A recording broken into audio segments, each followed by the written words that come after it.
And now we go to Moscow, where Rami El-Kayoubi is joining us. He's a lecturer at the High School of Economics in Moscow. Thanks for being here with us on Q News. So Trump says halt the fighting at the battle line. What do you think he means by that?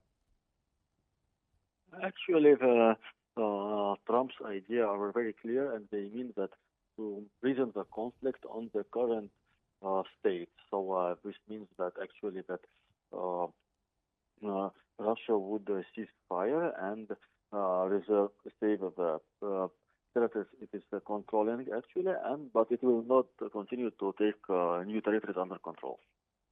Okay, and what's Moscow's view on halting fighting at the battle line? Actually, Russia refuses it because Russian position is clear that uh, first there are some reasons that should be changed for the conflict, and from among them that Ukraine should abstain from joining NATO. Ukraine should provide rights for Russian-speaking citizens, and this point, the Russian point of view is quite clear. Russia is ready for a ceasefire, but not under current conditions. Well, of course, President Zelensky has had his meeting at the White House. He said the talks focused on security guarantees. What do you think Moscow is making of this meeting, especially coming just before a meeting with Vladimir Putin, of course, President Putin in Hungary? Well, I think Russian position is quite balanced, and Russia understands that this meeting actually will change nothing because even if Ukraine gets Tomahawk missiles, they will not change the situation on the ground. Russia is advancing on the ground, probably quite slowly, but at the same time, initiative is now between Russia's hands. So at this point, this meeting doesn't really change much. And looking ahead to the meeting in Hungary between Presidents Trump and Putin, what do you think the shape of this meeting will be? And is President Putin willing to make any concessions at all? Actually, there might be some like concessions such as ceasefire in Well, it's not really a Zaporozhye concession, though, is it? A areas. ceasefire. We're talking about In, probably land. yes, I talk about lands that probably Russia might withdraw from some territories in Kharkiv, Sumy, and Dnipropetrovsk areas against preserving Donetsk area as a whole and ceasefire in Zaporozhye and Kherson.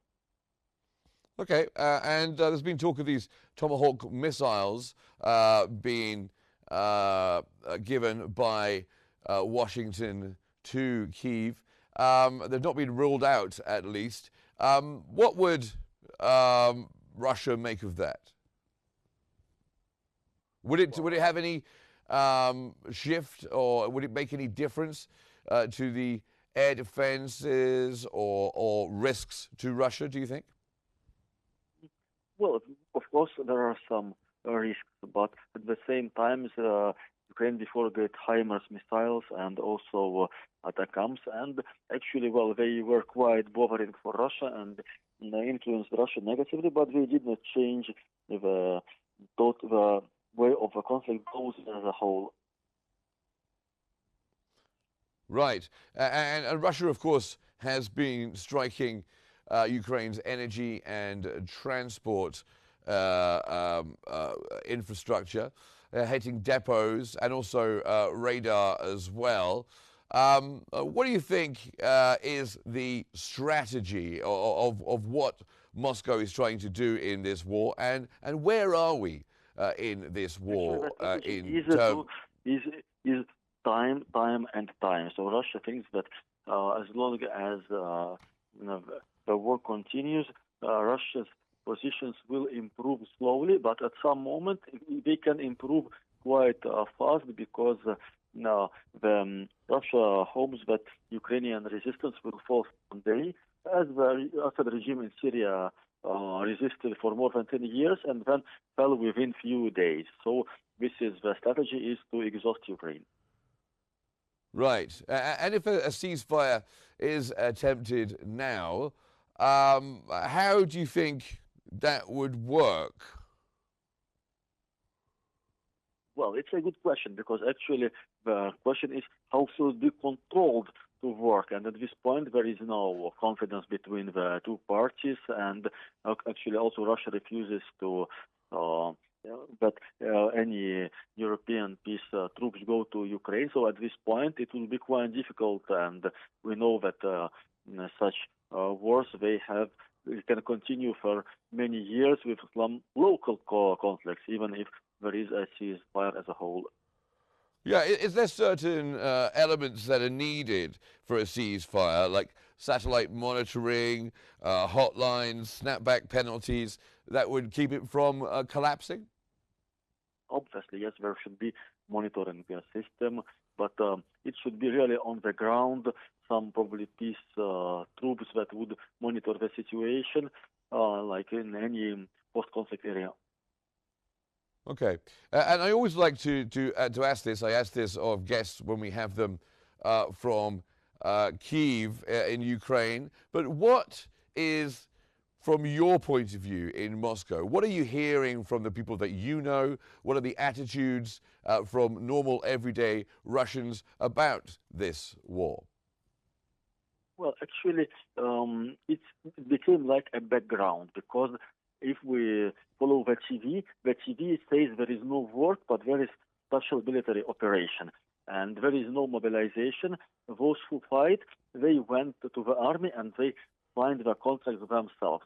So Ukraine mobilizes the warriors, but Russia no. So at this point, if you walk somewhere in Moscow, you talk to people, you would never think that this is a country in a state of war.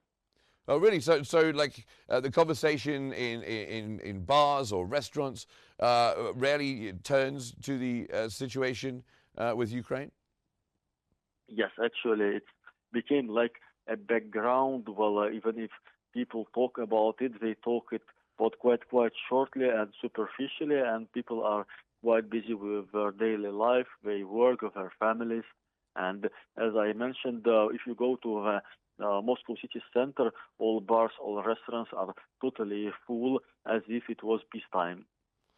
And how sustainable is that, public opinion wise, but also how sustainable is it, the war, do you think, generally? Is this a war that Russia could afford to keep on going indefinitely?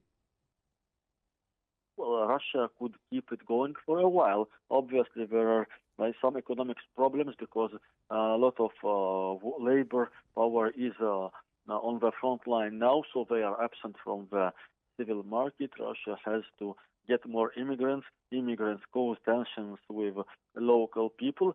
So on the long term, this might cause some crisis, but no, not in the following months.